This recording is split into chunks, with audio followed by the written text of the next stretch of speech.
Hi guys, Michael McFarland here. I am sorry that I didn't give you the daily rundown yesterday. Kind of day got away from me. So we're going to make up for it today. We got two rundowns. Yesterday, June 25th. Tough. In fact, we only had 3 bites. And at lunchtime, we call it quits. I let my client go, and he'll come back and do the other half of the day. We'll give him a couple extra hours. He'll do a 6-hour instead of 4-hour when he comes back. And I really appreciate him trusting me and having faith in me. Part of the reason is the gates, 5 gates are open, which is perfect for me to teach you this little lesson here. Well, why did I catch him so good on Monday? We had a good sack, 25 pounds. We didn't catch a lot of fish, but we caught the right fish, caught good fish. It was good fishing on Monday. But the gates were open from last week's huge rain, okay? Saturday, kind of tough effects. Sunday, I was off the water. Was Sunday night, we had 2.5 inches of rain. So when we went fish Monday, there was enough water coming in to counter the effects of 5 gates open, and the lake was on the rise. So remember we talked, rising water rises fish. That's why Monday was pretty good. Well, by the afternoon Monday, that water was done. The lake balanced and began to drop again. I heard grapevine Monday afternoon, the evening anyways, was terrible. The gates were finally having an effect, like a bathtub, pulling the plug on the bathtub. Is the bathtub filling?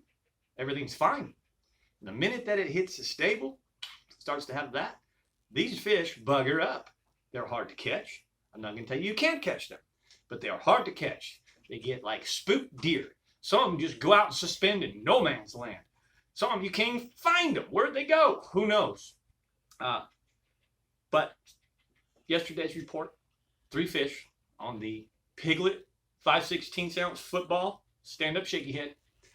And we were using the Magnum trick worm, not the finesse, the Magnum trick worm in watermelon candy with a little bit of chartreuse on the tail. That's yesterday's rundown.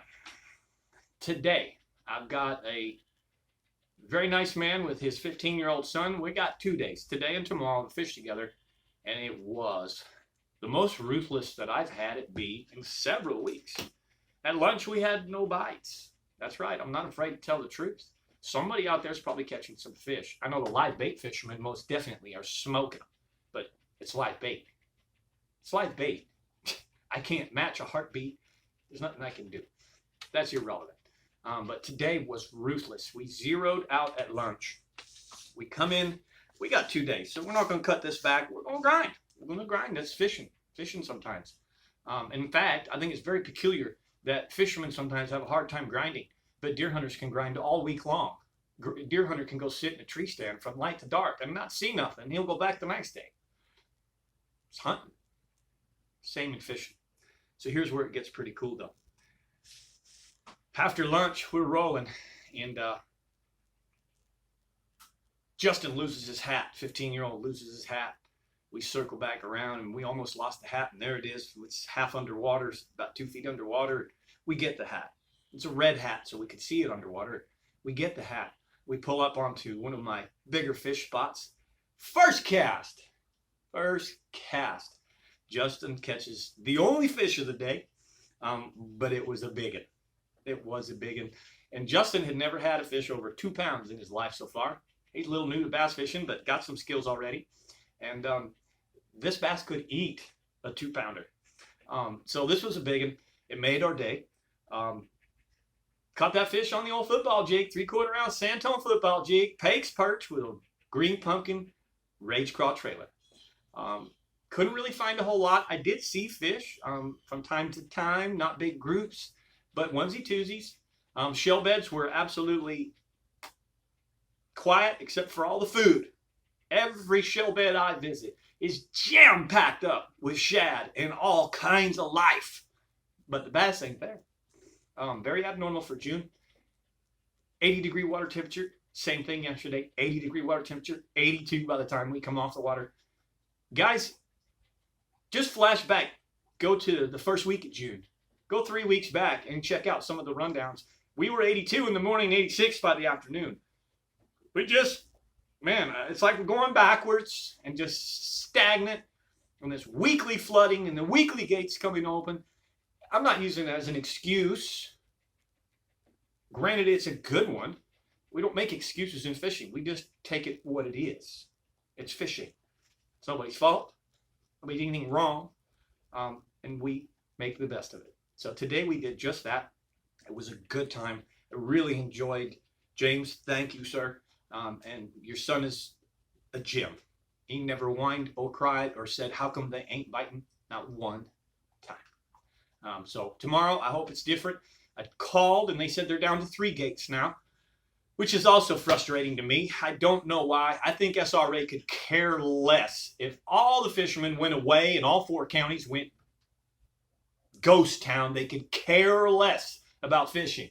Because why would they do this? They got an overpool lake. They got 5 gates open. The lake starts to drop a little. It gets it. They go down to 3 gates. They're probably going to cut it to 1 gate, and it'll be 1 gate open for an entire week, and they could leave 5 gates open and be done. Stabilize the lake for the fishermen. I'm speculating here, and it's probably not the best thing to say on social media, but I wouldn't doubt it if some of them snicker when they know the gates are open. They're laughing at it. Pretty disappointing. I know that SRA didn't make this lake for fishing, but these 4 counties exist. Flat out exist because of the fishing.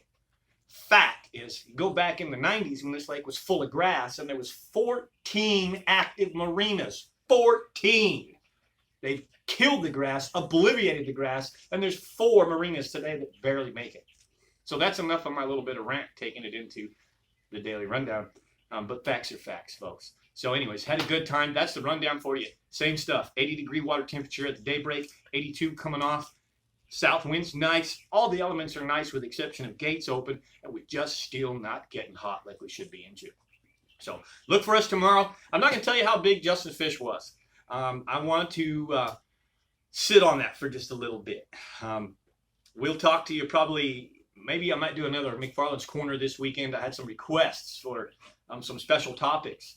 And I liked the requests, the moon phase and the daily majors and minors. So we may go ahead. This is a good time of year to really fish those majors and minors and paying attention to your moon phases. It's an excellent time in the summer. So I'll probably shoot a new McFarland's Corner this Sunday about moon phases and the majors and minors each day and how they influence it, how I use them, how I fish off of them.